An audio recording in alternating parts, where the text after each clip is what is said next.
Olá mais uma vez a todos vocês aqui no nosso canal. Muito obrigado por estar aí. Estou aqui novamente com o nosso irmão Steno Marques. Dessa feita nós vamos gravar uma série de vídeos a respeito do tema predestinação. O que é, como funciona, se existe e quais os seus detalhes, né? Nós vamos tentar aqui as suas aplicações, né? Vamos tentar aqui discorrer sobre as aplicações. Irmão Steno? Muito bom dia, boa tarde ou boa noite para você que está nos assistindo.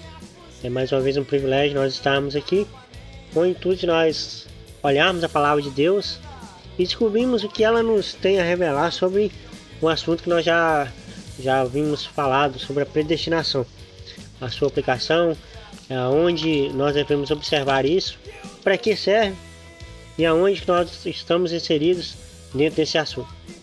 Nós vamos gravar dessa feita com duas câmeras, essa daqui e a principal, e nós vamos hoje usar a Bíblia, né? Exatamente. Vamos trazer aqui, apresentar para vocês os textos, nós vamos conversar e só deixando claro que esse tema não deve ser tratado como uma doutrina para a salvação.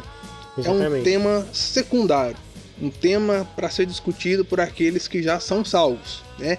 Aqui nós não vamos mexer com se eu acredito em predestinação ou não, isso implica em salvação. Não é assim. Não é mais ou menos essa a ideia da coisa? A ideia é nós olharmos à luz da palavra de Deus o que essa questão da predestinação ela influencia na gente como cristão.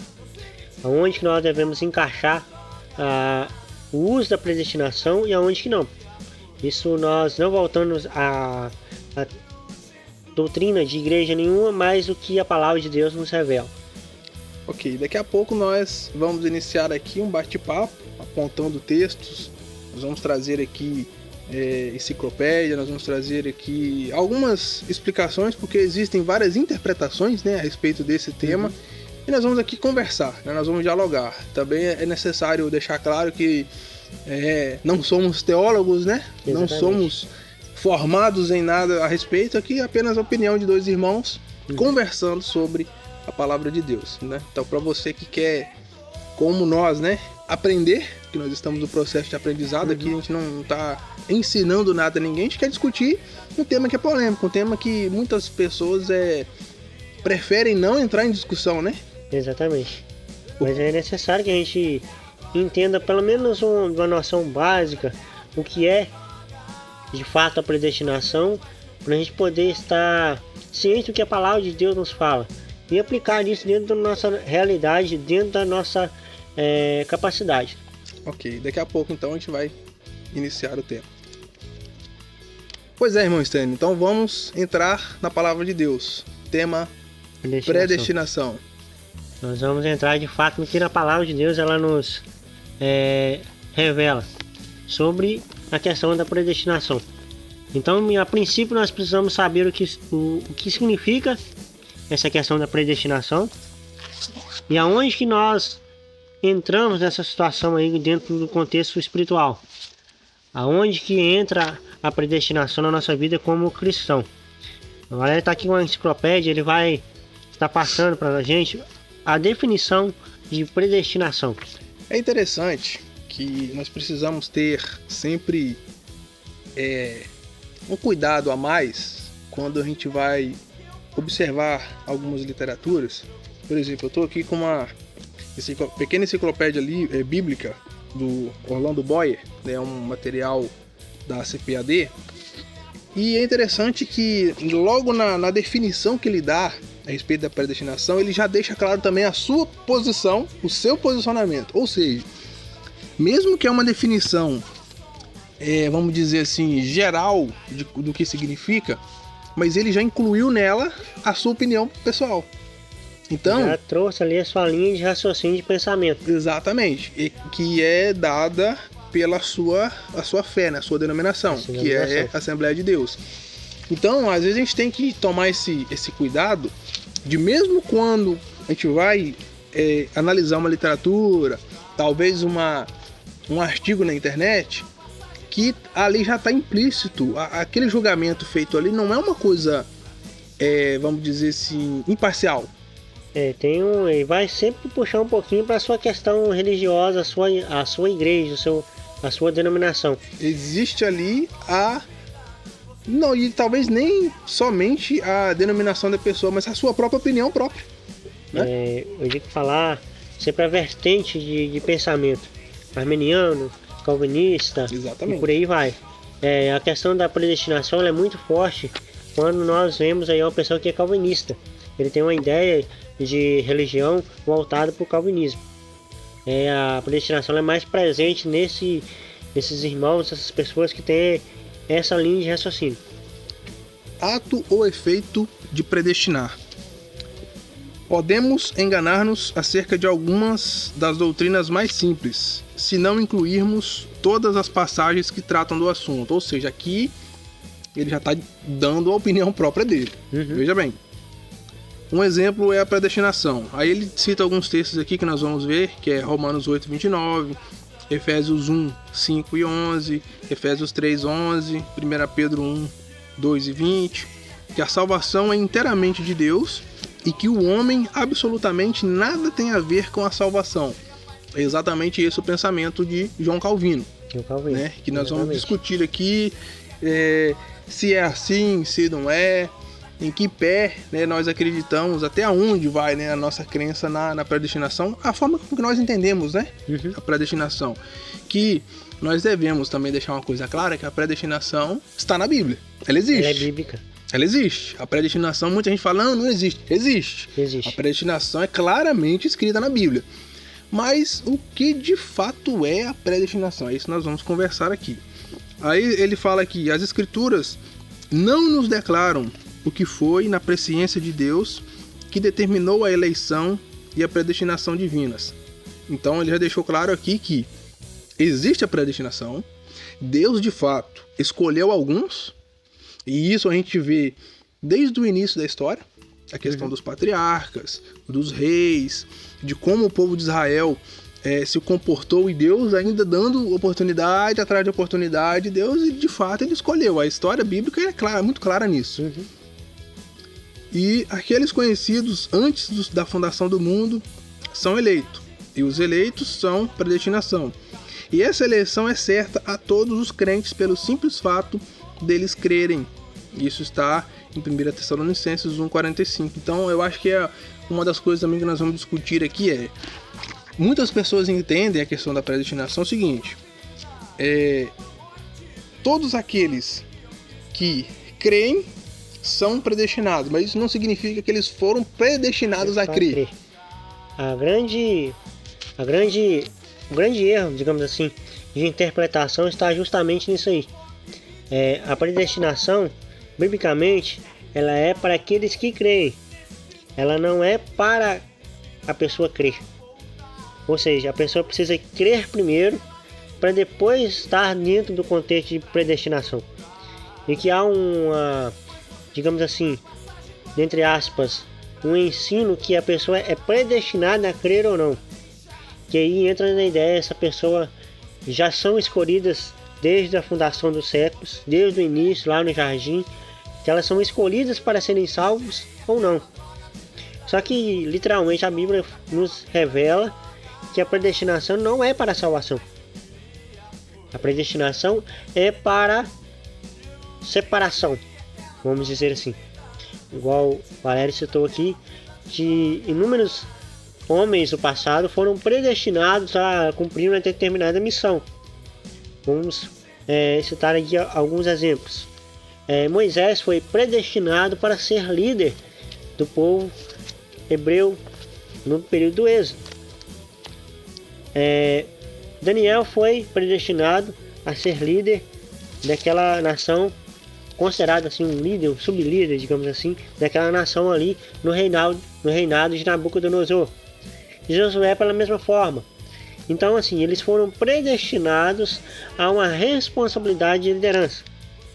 Aí vamos trazer isso para a nossa mentalidade hoje, para os nossos dias. O irmão pode ser predestinado ou não para ser um evangelista. Pode ser predestinado ou não para ser um diácono, um presbítero, um pastor, um obreiro. Aí sim ele é predestinado. ele creu e Deus ali predestinou ele um cargo, uma responsabilidade, um chamado ali a fazer. Então a primeira coisa que nós precisamos entender é que a predestinação ela não está diretamente ligada à salvação. Romanos 8, 29. Porque aos que de antemão conheceu, também os predestinou, para serem conformes à imagem de seu Filho, de quem ele seja o primogênito entre muitos irmãos. Eu entendo, né, e o irmão Stênio já deu a sua maneira de entender a respeito da questão da predestinação.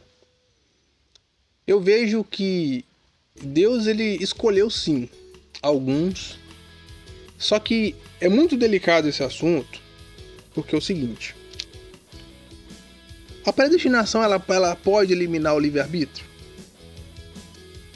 Aí eu vou piorar mais. Existe livre-arbítrio?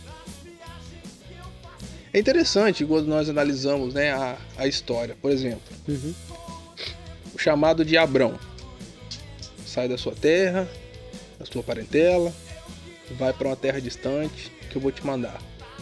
Ele teve escolha? Ele foi predestinado para aquela missão. Era ele não tinha escolha. Entendeu? A questão, por exemplo, a gente estava até conversando outro dia. Jonas, olha, você vai para Nínive pregar. Ele simplesmente falou: não tô afim, vou não. Pegou o navio para outro lugar. Jonas estava predestinado, ele era escolhido para aquela missão. Deus fez ele ir. Exatamente. O nosso livre-arbítrio, nós precisamos entender uma coisa, que às vezes nós falamos muito do livre-arbítrio e tal. Tudo acontece dentro da permissão de Deus. Nós temos sim escolhas. Eu escolho o que eu vou comer amanhã, eu escolho aonde eu vou, mas dentro do limite que Deus me permite. Nada que foge do limite de Deus eu consigo fazer. Então, é por isso que é uma discussão tão cheia de detalhes. Eu entendo que a eleição para a salvação ela também pode existir, porque se nós formos olhar bem, para esse evangelho ter chegado até nós da forma que chegou, até a própria reforma, para ela ter tido força. Nós vimos, né, há poucos meses a história da igreja, né, com a dificuldade que ela enfrentou com o Império Romano e tudo mais. Eu vejo que se Deus não tivesse os seus escolhidos, aqueles escolhidos para crer, né, e nós podemos citar o grande apóstolo Paulo, é o maior dos apóstolos, como que Deus chegando em cima de Paulo. Paulo não teve escolha. Paulo era predestinado para ser o que ele foi, o maior dos apóstolos, depois de Jesus. Então, eu creio sim, como a gente está discutindo aqui, a gente está conversando, são opiniões pessoais também, mas dentro de um contexto real, a gente não vai aqui fantasiar nada, mas eu entendo sim, que existe sim a questão da eleição para a salvação de alguns. Não vamos falar assim que a predestinação ou eleição para a salvação, ela é uma regra geral. É uma regra que vai se aplicar à necessidade de Deus. Porque a questão toda, Stênio, é o seguinte. Quando a gente pensa, por exemplo, só vão ser salvos os predestinados. Aí acontece igual o Orlando Boyer comentou aqui. Não, então eu não preciso fazer mais nada. Se aqueles que serão salvos estão predestinados e de um jeito ou de outro eles vão aceitar. Em algum dado momento da história da sua vida eles vão aceitar. Então não precisa da igreja fazer nada. Também não é para levar nesse extremo. A coisa tem que ser entendida de uma forma que a igreja tem a sua missão. E a missão da igreja é o quê? Chamar os eleitos. É fazer o chamamento, é anunciar a palavra. Para ali aqueles que são chamados. Isso. Então a igreja, existem os chamados e eles, vamos falar assim de um grosso modo, eles não sabem que são chamados. E a igreja tem a responsabilidade de ali mostrar a eles que eles são chamados através do Espírito Santo. Nós, como igreja, nós pregamos. Mas, de fato, quem converte é o Espírito Santo. E só serão convertidos através do Espírito Santo aqueles que foram chamados. E como foi citado o exemplo do apóstolo Paulo, o apóstolo Paulo, ele não foi chamado por uma igreja, ele foi chamado pelo próprio Deus. O próprio Deus se revelou a ele ali no caminho de Damasco e ali ele foi chamado. Só que, porém, quando nós olhamos que pode haver as duas vertentes, Sim. das pessoas que são chamadas por predestinação, que Deus desde no ventre da sua mãe já sabia que eles seriam salvos, e pode acontecer das pessoas que irão, ao decorrer da sua vida, ser chamados. Então, nós, como já falamos, não é uma regra geral. A questão que nós precisamos entender é que, por exemplo, Paulo foi encontrado por Cristo, né, da forma que foi tão espetacular a conversão de Paulo. Quando Paulo se levanta, ele já levanta chamando Deus de Senhor. Já tinha se convertido. Só que foi necessário o passo a passo para Paulo assumir o ministério. Paulo não saiu pregando no outro dia. Houve um processo aí. Houve um processo. Paulo não foi para junto dos apóstolos imediatamente. Paulo se reclusou. Ele foi recluso, ele ficou recluso um tempo, estudando, e ele fez discipulado. A Hernandes Dias Lopes fala um termo bastante interessante. Ele fez discipulado com o próprio Senhor. De fato. O Senhor Jesus se revelava a ele e ensinava. E quando ele vai ensinar a respeito da ceia, fala: eu não aprendi com os apóstolos, não. O que Jesus falou comigo, agora eu falo para vocês. Então, o apóstolo Paulo, existiu um passo a passo após ele receber a sua eleição. Ele foi eleito, ele foi predestinado a ser aquilo ali, mas teve sim o passo a passo do crente. O Orlando Boyle disse aqui, né? A eleição, ela não nos isenta de buscar, ela não nos isenta de crer. Nós temos que crer. Não é simplesmente, não. Se eu sou predestinado, se eu sou eleito, eu não preciso crer. Eu não preciso fazer nada. Exatamente. Assim como, e aí quando a gente vira, né, a conversa para o outro lado, se alguns são predestinados ao céu, então outros são predestinados ao inferno. E aí como que você prega isso? Como que você chega no púlpito e prega que se você não crer, se você não conseguir se converter, então você está predestinado ao inferno? Como que você fala isso? Aí que entra a questão que nós falamos logo no início. Aonde que se aplica a predestinação? Onde que nós vamos aplicar isso? Nós vamos ver dentro da palavra de Deus que ela abrange a todos. Só que a pessoa pode ser predestinada, pode ser chamada para fazer aquilo, mas ela pode não crer. A pergunta que eu ia levantar agora: essa eleição, esse chamamento, essa predestinação, ela é irrecusável? Uma vez chamado, uma vez eleito, não, eu fui escolhido, eu consigo ou não resistir ao chamamento de Deus? E aí a palavra mesmo nos aperta a essa pergunta. Será que a pessoa é capaz de deixar aquilo que Deus plantou na sua vida, na sua semente, para seguir outro rumo? O Espírito Santo, ele é irresistível ou não? Exatamente. É interessante como que uma discussão puxa a outra. A gente não pode só chegar aqui e falar a respeito da predestinação sem puxar as outras pontas soltas, porque tudo vem junto. Tudo vem junto. Nós precisamos entender o conjunto da obra. No próximo vídeo, nós vamos continuar essa nossa conversa aqui a respeito de predestinação. Você pode deixar a sua opinião, né, nos comentários do vídeo, se você se sentir em liberdade para fazê-lo, se você discorda ou concorda com o nosso pensamento aqui, né? Nós queremos apenas conversar a respeito, não consegue bater o martelo sobre esse tipo de coisa. Nós vamos aqui continuar conversando. No próximo vídeo, nós estaremos juntos aí discutindo um pouquinho mais sobre esse assunto aí, tentando esclarecer da forma mais clara possível, para que você entenda sobre a predestinação. Esperamos vocês no próximo vídeo. Até mais.